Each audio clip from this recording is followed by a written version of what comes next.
Okay, so we're back to Hilchos Talmud Torah, Perek Gimel, halacha Yud Gimel, and we were just having a pre-shiur discussion about work-life balance, about burnout, about pushing yourself too much, about how working smart is better than working hard, even though we didn't use that phrase. And then I jokingly said, okay, back to learning the halachas about how you should learn all night, but the point is like you can't. Rambam says on the one hand, Kesser Torah is available for everybody, right? But that does not mean that everyone should implement all of these techniques at every point in their life. Like there is such a thing as building up to this, as building up stamina. Here's a good analogy, okay? And if Chizkiyahu were here, he'd be able to fill in the details. Okay, every human being is capable of getting physically fit. Okay, I mean, unless you have some sort of disorder or disability, right? But that doesn't mean that everyone could just jump to the gym and do an Olympic athlete regimen. Like you need to build up to it, so it's easy to read this and think, oh, I want the Kesser Torah, I'm gonna try to do all this. That might not be wise, and that could incapacitate you either temporarily or it could permanently stunt you if you I've heard stories about yeshiva bochum, not here, but who have tried to do something like this and then develop anxiety disorders or or eating disorders because they want to literally eat pas b'melech, tochal, and minimize all other pleasure, or they develop depression because of, you can permanently harm yourself by doing stuff like this. So, we have to read what the Rambam is saying as a model of what it would look of all the avenues to get the Kesser Torah, but realize that it might mean working on one component of this for a little while and then building up to it, especially for people in our day and age and who are not as, we're not Rambams, so just wanted to give that little public service announcement. Okay, so let's reread what we said yesterday. And then we didn't even ask all the questions. We just asked some of them. Halacha Yud Gimel, mitzvah lilmod b'yom v'layla. Even though it is a mitzvah to learn by day and by night, ein adam lamed rov chachmaso ela b'layla. A person only learns the rov literally means majority, but it could also mean primary amount, like principal amount of his chachma at night. So it's really weird the way he says it, because he says it as a descriptive statement, not a prescriptive statement. I guess it's true that oftentimes if I'm wrong in the morning a little bit now, where it's I'm focused, Yeah. So this is another point, given what we said yesterday about cultural norms, and I mentioned this in the past, but I'm going to say it again, is that our night is day because we have lighting. In many ways, they had candles back then, but our society basically, people come home from work, but you are able to do more things at night. And the American day of productivity, not that Americans are productive, intrinsically, but the day where what's the word I'm looking for? Workday? I am saying workday, but the space within which the workday can fill out has become expanded.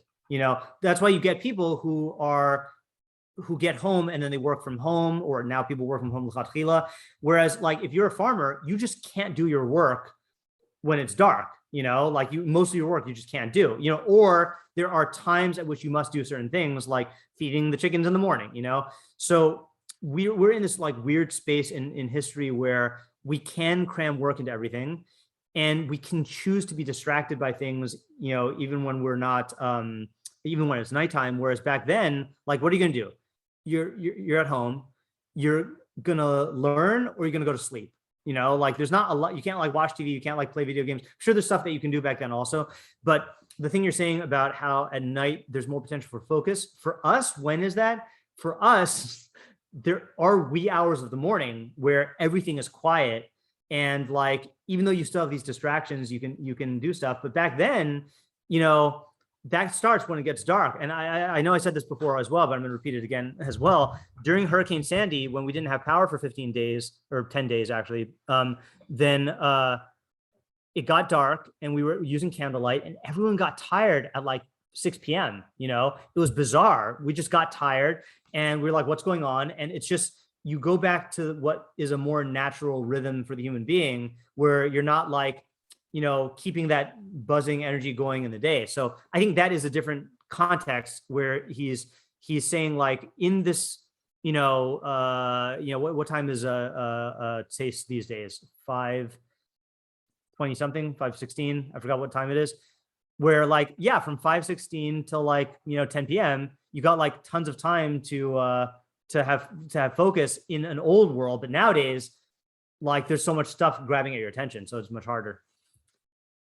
So anyway, the question is like, Ein Adam Lamed Rov Chachmaso Ela B'Layla is a descriptive statement. A person only learns the majority of his chachma at night. So what does that mean?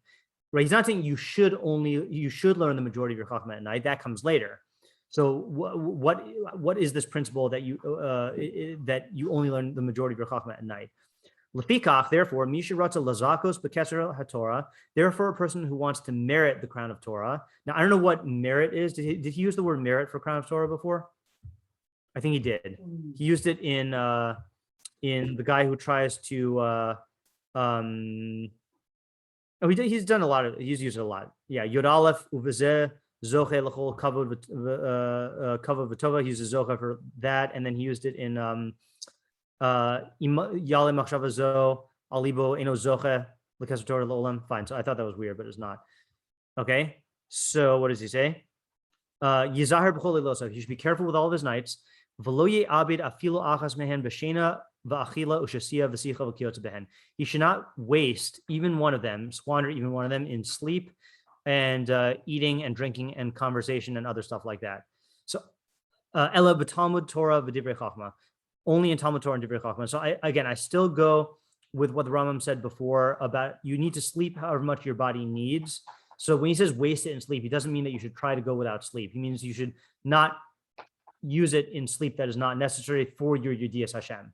Okay. I'm pretty sure that the Rambam holds that based on that Deos 4:4 that we read earlier. Okay. So that I think is straight up regular advice, right? Like, yeah, don't waste your time. If you have this like allotted amount of time, then don't waste it.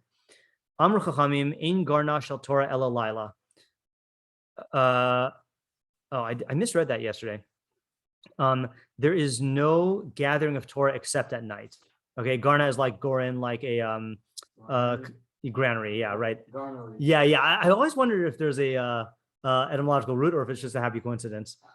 I'm also probably just thinking link to the etymological root because grain feels like it's a Greek word, and I'm wondering is Gorin. Yeah. Although all of this essentially root doesn't. The Hebrew doesn't feel Greek. But the Greek. I haven't said grain so much. It doesn't feel like it's a German. Right, but the Greek could have come from something prior to it that was influenced through the Hebrew. Yeah, we have to look it up. Yeah, I guess as in the Greeks, they get their language from from the Tel Aviv. I don't really know the history. Yeah. Okay, so that part I think is just straight up advice. Don't waste the free time that you have for doing this, but use it. Amru Chachamim. And by the way, there is, again, I mentioned this in an earlier year, but like a nuts and bolts, wait. Was that here or was that a Mishlei Shir? I don't remember. A nuts and bolts spike. I feel like that was a Mishlei Shir of like getting every single little advantage. Like the person who, there are people, I don't know if this is a phase that people go through in Israel. I certainly did when I was there for NCSY Kollel, is like having pockets for him, of like in every spare moment, like you're like learning, something like that. There is, that can become an obsession or a neuroses, but it is, there is a chachma in that, which is using spare moments that you have to learn, Yeah. I guess it could also just be like a different, maybe is really, but maybe I think just think like, well, Ron was those others saying that he thinks what's so good the Kickstarter, they'll just be people who can just keep on doing that. The only ones who can get the Kickstarter. Right. Yeah, it's little amounts that you accumulate add up. A story just really quickly about that thing about like using every spare moment is Rabbi Moskowitz. I don't know under what circumstances, but Rabbi Moskowitz, my Mishlei Rebbe, was I guess davening or learning in the same place where Rav Yaakov Kamenetsky was for a while. I don't know what point in his life. and he said that Rav Yaakov Kamenetsky had a pocket Tanakh that he kept in his talis bag that he would do like a Nach Yomi type thing, like a parak a day, And Rabbi Moskowitz said he noticed he did not have one in his Shabbos talis bag. Okay, what do you see from there? You see from there that he wasn't neurotic about it. Aren't there also stuff about not learning? That could be also, but this is the lesson that Rabbi Moskowitz got from it, and the lesson is true regardless of what the reason was. Or I don't know. It sounds like you could also just have been even. I guess that Mockowitz, not be doing ketuvim during. That's what I'm saying. You could give whatever reasons you want, but the idea is true, and I would rather learn a true idea than than just recycle an old halacha. Yeah, Shimon. I had the issue of I would try and learn every day a parak of whatever, and if I wasn't able to reach that parak, over time I just gave up, and it's no, I should be even if I don't reach that. Yeah. So I'll tell you. Did I ever tell you my strategy for solving that problem? No, what? Oh, so I had the same problem as I would do these Yomi programs and they get behind and then just give it up or just cram. And then like Yosef used the phrase, I never heard this before. He was saying sometimes a person who's doing daf Yomi learns the daf and sometimes they daven in the daf, just doing it mindlessly, So I did try to do Rambam Yomis for a very long time. And I would always run into this problem of I do it for a while and then get behind and then it accumulates and then I give it up.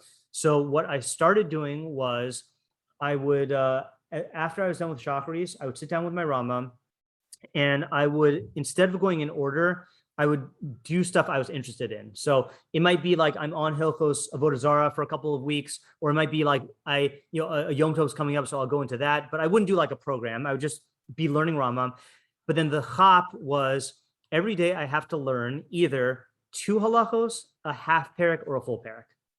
And I would give myself that choice. Okay. So what it would do is the days when I was feeling rushed or I didn't want to do it, I would tell myself, look, you can do 2 halachos. That's not anything. And I would do 2 halachos. And on days when I would feel ambitious, I would do a full parak. And then what would happen is sometimes, let's say I would do 2 halachos and I would notice, oh, you know what? The parak is pretty short. I'll do half a parak, or I would do half a parak and I'd be I'm really interested in it. And I don't have to go and I'll do it. So knowing your psyche and then adapting these programs to your own psyche can be very useful, and then allowing yourself that flexibility. Or another example is that the book that I'm always raving about, or the 2 books, Atomic Habits and Tiny Habits. The Atomic Habits guy had this rule: never miss twice. Okay, and the rule was when you get into any habit, there are extenuating circumstances, or sometimes you just really don't want to do it, so you miss once. But if you miss twice, then you got to start being worried, twice in a row or whatever, Yeah. Yeah, exactly. If you sin twice as much as you, yeah, because I'll say that. I forgot, I didn't make that connection. So his thing was obviously he's not advocating miss once every other day. That doesn't work out, but at that point, just change your habit. But he's saying basically that if you go into this mentality of letting the perfect be the enemy of the good, and it's all or nothing, then when you miss, then you just beat yourself up, So it's good to find these ways. Or I'll give you another strategy also. I did Aruch HaShulchan Yomi for an entire year. And sometimes there would be really boring areas of halacha, like safrus, So, and I would just be reading it and either it would take too long to do the whole thing, or so I would cheat and I would listen to an audio version for those days, and at least I would get caught up and I'm not working as hard on it, but I'm getting some content and yeah. So allowing yourself that flexibility is good. And again, the point still stands of you're trying to eke out every extra minute of learning within reason and within psyche and within your circumstances, not in a crazy way. Or just be also for wrong gotta get yourself to the point where you can do it the crazy way. Right. And if you get yourself to the point where you can do it in a crazy way, then it's no longer crazy, it's only crazy because it's irrational for you to do. I guess I know what I'm saying. This I just said I do not. I guess the Hilchos over here do not feel it's a kind of moderate thing. Right, and that's what I was saying in the beginning is that he's not stating it in terms of the moderation. He's stating it as this. These are Chazal's prescriptions for Kesher Torah, and you with your chavrusa or your rebbe can help. In a medical regimen, adapt these strategies to where you're at this time and help you to not skip steps. Yeah. Okay. Yeah, like for example, I'll tell you an example of this. Okay, and I'm going to go on record saying this is I think that people who are in yeshiva should be using all their night sedarim, for learning, right? However, I do also think that if you have one night a week, let's say like Motzei Shabbos, when you just want to chill out, I think that's healthy, But if you're a guy who's just chilling out because everyone else is chilling out and you could learn, so then you should learn. Or if you could learn for part of the time, learn part of it. Like, it's not this all or nothing fanatic mentality. Like, but there's this term in fancy educational psychology called, I think they call it the zone of proximal development, which means that let's say you are a teacher and you're teaching a class. So if you aim exactly at their skill levels, then they're not going to learn anything. And if you aim way higher than their skill levels, they're also not going to learn anything. But if you aim for like one level above where they're at, that forces them to push themselves one level up, that's really the sweet spot of a good class. And you want to keep yourself in the zone of proximal development. I think it's that's the same thing with like working out. Like you can't do so Yeah. much weight, or you're the weight that's too light or Exactly. too easy. You have to do a little bit more. Exactly. Yeah. So I think that's how you should look at all these strategies. Now let's talk about how if you don't learn at night, your house burns down. Okay. So he says, so the granary of Torah is only at night. Shnemar, as it says, kumi roni balayla, as it says, get up and sing out or cry out at night. Which I just wanted to look at the context in Eicha here, because I don't know if the context is part of the drasha. Obviously, Eicha is a weird place to get this from. And in Eicha, the pshat is get up and cry at night. And I don't think that's what the pshat is, or I don't think that's what the drasha is going off of. Let's just look at Eicha. Now, I also want to see if the Torah Tamima has anything on this. Eicha to Roni Balayla. Okay, so the pasuk says, just I don't know where the context begins. Let's just look at this. Okay, Safko alayich kapayim kol ovrei derech. Actually, I'm going to read it in the archaic English here. Thy prophets have seen visions for thee of vanity and delusion. Sorry, that's not the one. All that pass clap their hands at thee. And remember, clapping their hands back then did not mean like applause. It was like a derisive thing. Like, I don't know how many people remember the Nancy Pelosi clap, like the angry clap at Trump, like that's so that's the kind of clapping that we're talking about here. They hiss and wag their head at the daughter of Jerusalem. Is this the city that men call the perfection of beauty, the joy of the whole earth? All thine enemies have opened their mouth wide against thee. They hiss and gnash their teeth. They say, we have swallowed her up. Certainly this is the day that we look for. We have found, we have seen it. The Lord hath done that which he devised. He hath performed his word that he commanded in the days of old. He hath thrown down unsparingly, and he hath caused the enemy to rejoice over thee. He hath exalted the horn of thine adversaries. Their heart cried unto the Lord, O wall of the daughter of Zion, let the tears run down like river of day and night. Give thyself no respite. Oh, so this is already getting into the drasha, right? Horidi chanachal dima yomam v'layla. Okay, that's I don't know if anyone darshans that about Talmud Torah. Also, let your tears run down day and night. Al titni fugas lach. Don't give yourself any respite. Al tidom bas einech. Don't let the apple of your eye cease. Kumi roni balayla. Arise, cry out at night. Larosh ashmeros, at the beginning of the watches. Shichchi chamaim libech nochach pnei ad Hashem. Pour out your heart like water before the presence of Hashem. Si'i elav kapayich. Lift your hands up to him. Al nefesh olalayich, over the life of your sucklings, of your children. Ha'atufim barab rosh kol chutzos. That faint for hunger at the head of every street. So on the surface, this does not sound like it should be darshaned about Torah, right? This is like getting up and crying because of the tragedy that your people are going through and the kids are starving to death. But let's see if there's a Torah Tamima that quotes our thing. So Kumi Roni Balayla. Tana Rabbi Chia Kol Ozik B'Torah Balayla Shechina Knegdo. Anyone who is involved in Torah at night, the Shechina is opposite him. Shnemar says Kumi Roni Balayla Larosh Ashmuros Shifchi Chamaim Libech Nochach P'nei Hashem. So he's saying basically, when you get up and cry out at night, which they're learning as Torah, then your heart is opposite God. Now does not sound like the one that the Rambam was quoting, but let's just see if the Torah Tamima has anything interesting on this, because nothing. He says tefillah. The tefillah kavua halo leisa barosh ashmuros l'chein kai a Torah delo ibra laila ela lagirsa. So he's quoting another midrash which says, it can't be talking about tefillah because there's no set tefillah at night. Therefore, it must be talking about Torah because the night was only created for girsa, for like textual learning. Yeah, so that didn't really help us there, I don't think. And especially the gorna shel Torah, the accumulation of Torah. So what does that mean? That's another question. Then I never got that phrase. Anyone who learns Torah at night, a thread of kindness will extend to him by day. Let's just see the Rav Makbili. Sure. Shemasa biyom mushpaim latova mikoch limuda balayla. Oh, that's a good shot. He actually gave the shot there, or ape shot. His actions by day will be influenced for the good from the power of his learning at night. So I can testify about this. Okay, so this is speaking of habit changing. So I am not a night person. Okay, I've never been a night person. I am an early morning person.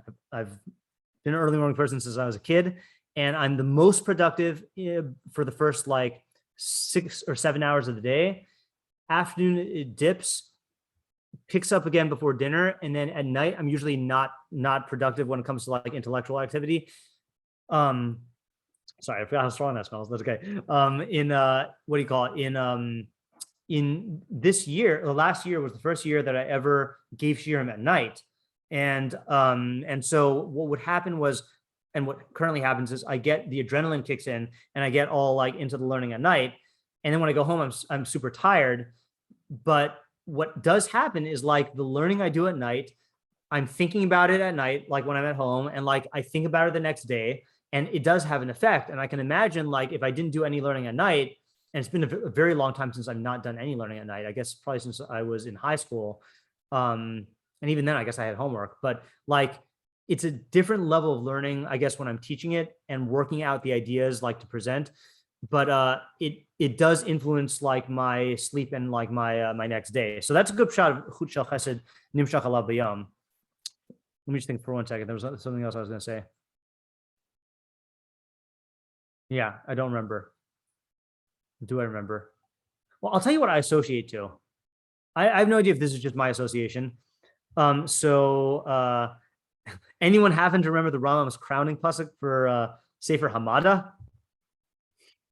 Yeah, that was in the beginning of last year. So the crowning pasuk is in Tehillim, and it is a pasuk that uses our phrase. I just want to get the actual pasuk so I can hyperlink. And again, I don't know if this is just my association. Oops, sorry, not Mishnah, Mishnah Torah. Let's go here.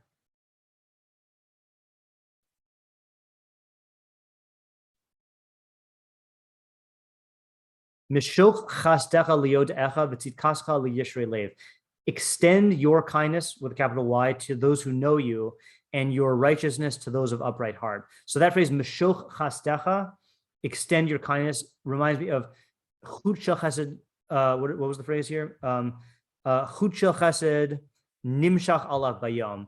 And I wanted to see, I gave a share on this last year on the Radak on this, and I just want to see if it was relevant. If it's not, then we're not going to go into it.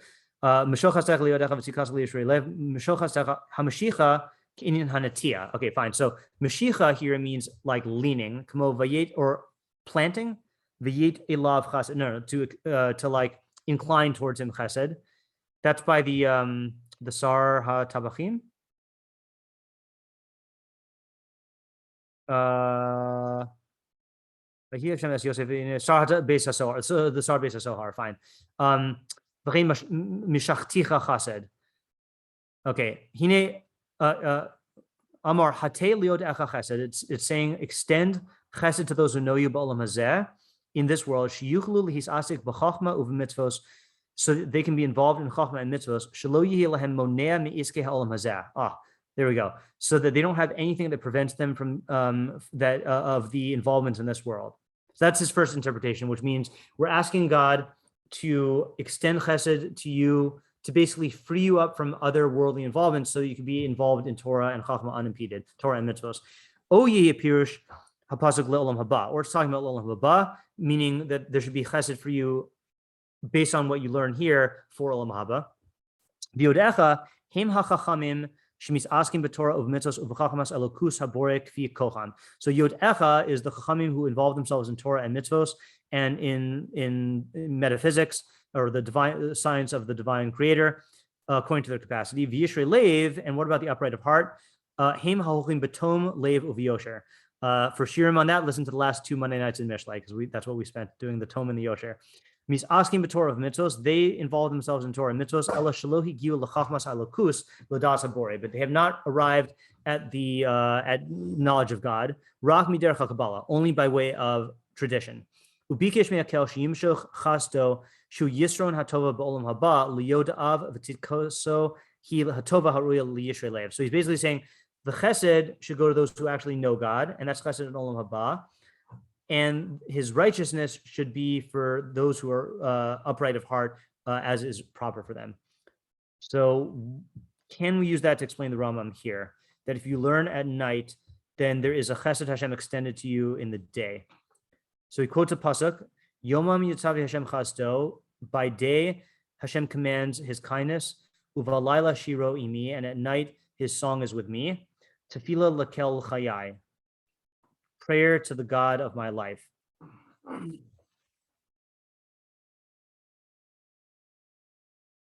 Almost seems like it's the opposite, right? Because Rambam said, if you learn at night, then that has an effect on the day. This kind of seems like the chesed comes in the day, and at night the song is with me. I mean, I know it's a drasha, so it's not like it has to be in the same order. It's just a little weird. Let's finish the halacha, and then we'll think about the stuff that we haven't thought about yet. So any house where words of Torah are not heard in it at night, a fire consumes it. So Oren asked a question yesterday that we said that you should learn in the Beis Midrash. So why aren't you there at night? And he was saying that based on something I said, which is that presumably the Bati Midrash were, you should be in the shul or the Beis Midrash at night. I said that based on the fact that the shuls were probably closer to the homes than, when it was dangerous to be at night. So Oren said, why is this phrased in terms of houses? Why not in terms of Beis Knesses? That's where you should be learning. And there shouldn't be anyone learning at home because they should be in the Beis Knesses. So I was thinking about it some more. Easy answer is you can't always be in the Beis Knesses. The Rambam is saying you should be, but you can't be. But if you're not there, you should at least be learning at home. Another easy answer is this applies to the Beis Knesses too. Like if there's no one learning in the Beis Knesses at night, then the fire should consume it.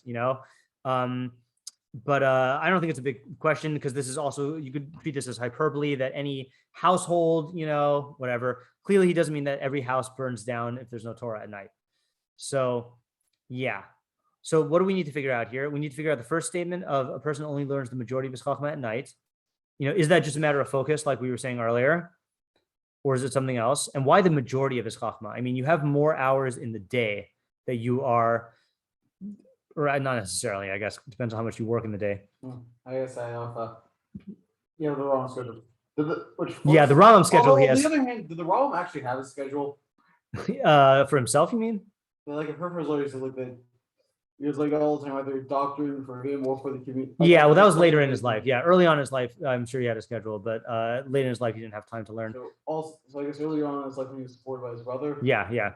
But yeah, take the Rambam's schedule that he prescribed earlier in Talmud Torah, where you have 12 hours in the day, and 9 of those hours are spent learning. You're not learning for 9 hours at night, So it's weird that he says the Rov Chachmaso is at night. It could be. Wait. It could be what I was saying before in our pre-shiur, that it's not the number of hours you learn, but it's the intensity of focus during those hours. And so the learning that you do will be more profitable at night, if that's when you're kovea itim. I guess for me, another thing is like I'm having a schedule of false. I often feel like they end up being the best ones, like at night on Shabbat. Right. So that was the other approach that. So let me just finish that thought. That during the day you have all the distractions of your day, and let's say like I know that there are a lot of people who have chavrusas in the morning before they go to work. That's great, and he's not knocking that, but your mind is on work, But at night there is a certain like unwinding, and nothing ahead of you for the rest of the night. And yeah, you could be occupied with stuff the next day, but there is a certain like repose to the night.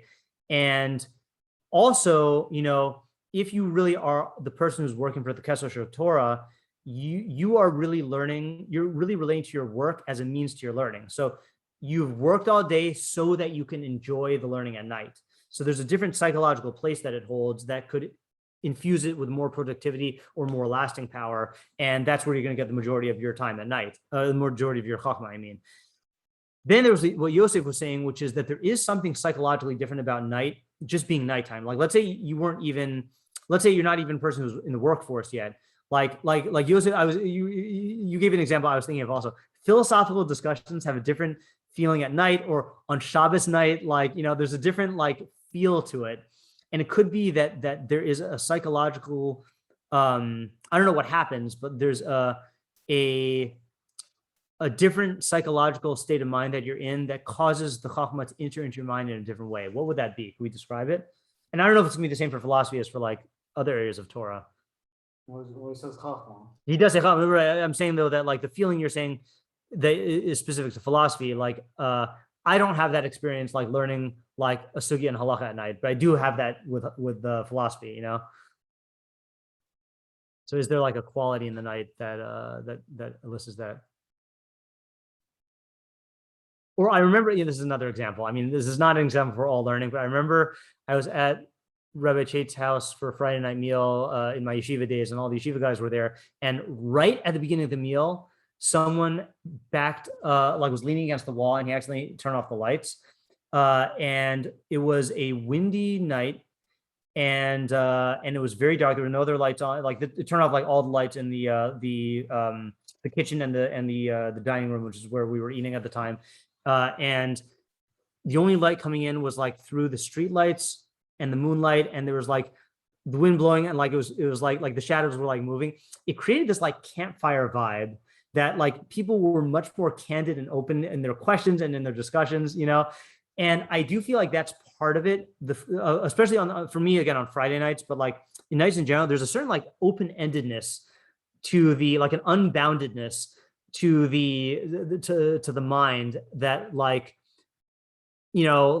allows for a different learning. And I think also practically speaking, you don't have to schedule the block of time at night to end in the same way that you do during the day. In the day, okay, I have a morning chavurah, I have to stop, I have to go to work. But at night, there's this feeling of infinite night in front of you, that I feel can give your mind a different state, I don't know exactly what it is. So those are two possibilities.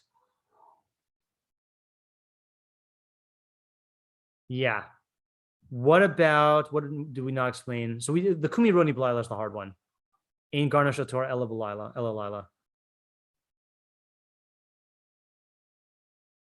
Get up and cry at night. It's just a weird drasha.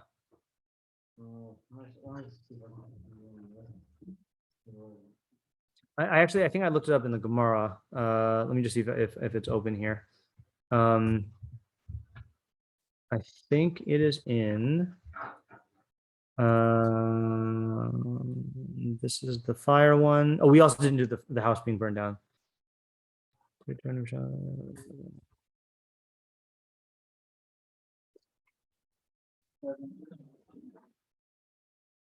going to pause this 1 second. I know there's only 8 minutes left to share. I got to close that door. Okay. Yeah. What is his source here? I've seen some Talmud dead on that. Of what? Masechta? What do you say? Talmud. Oh, Talmud. Interesting. So, yeah, the Torah didn't list that as a thing. That's probably why I'm not finding it.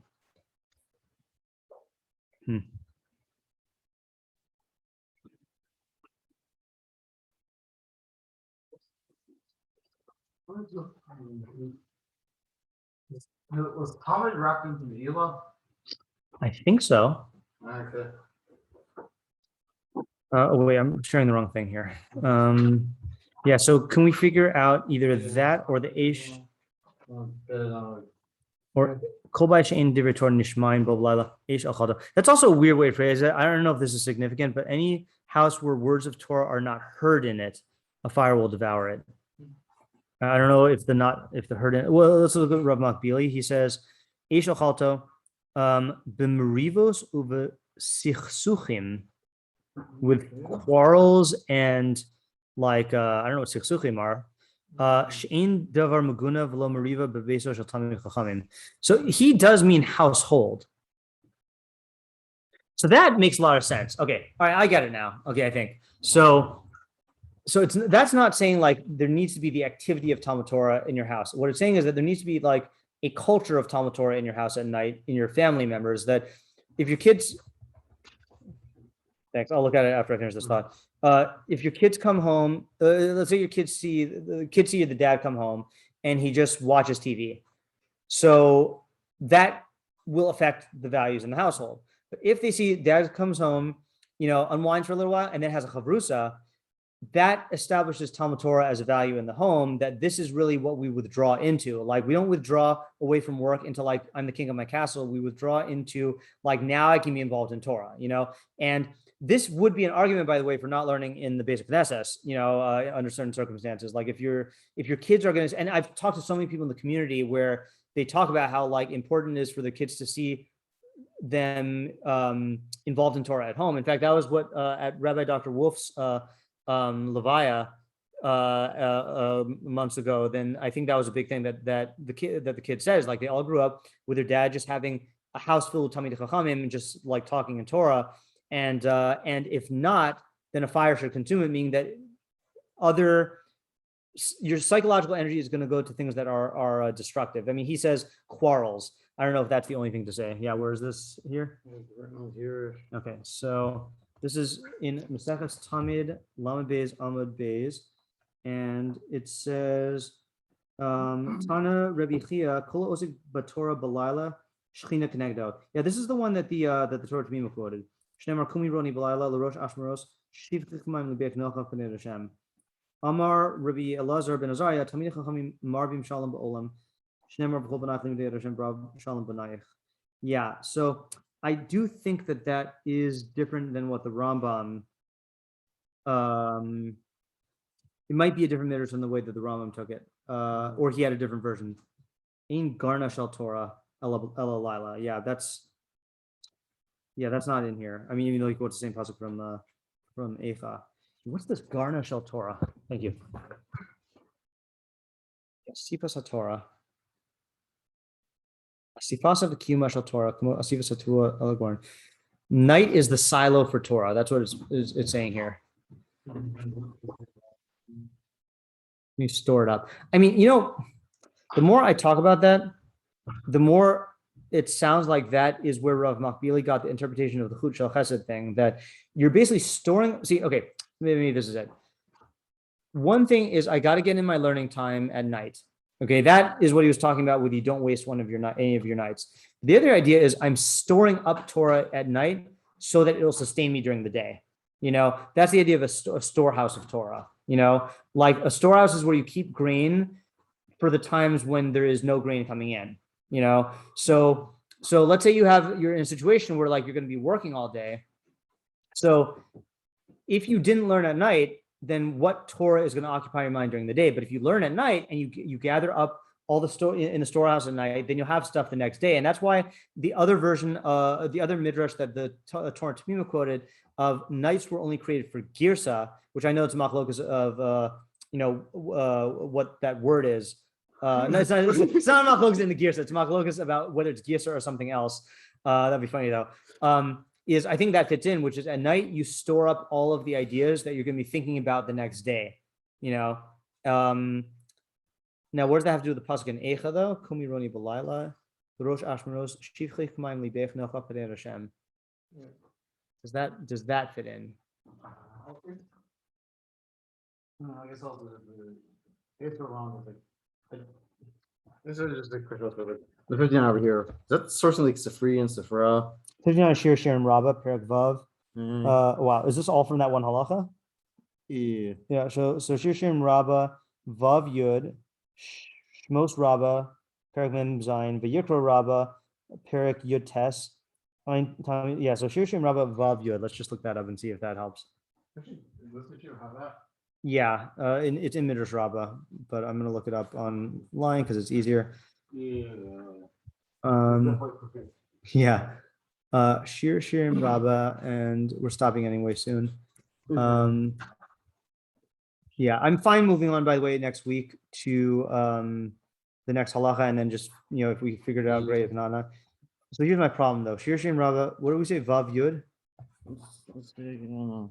Figure out a pair of Vav.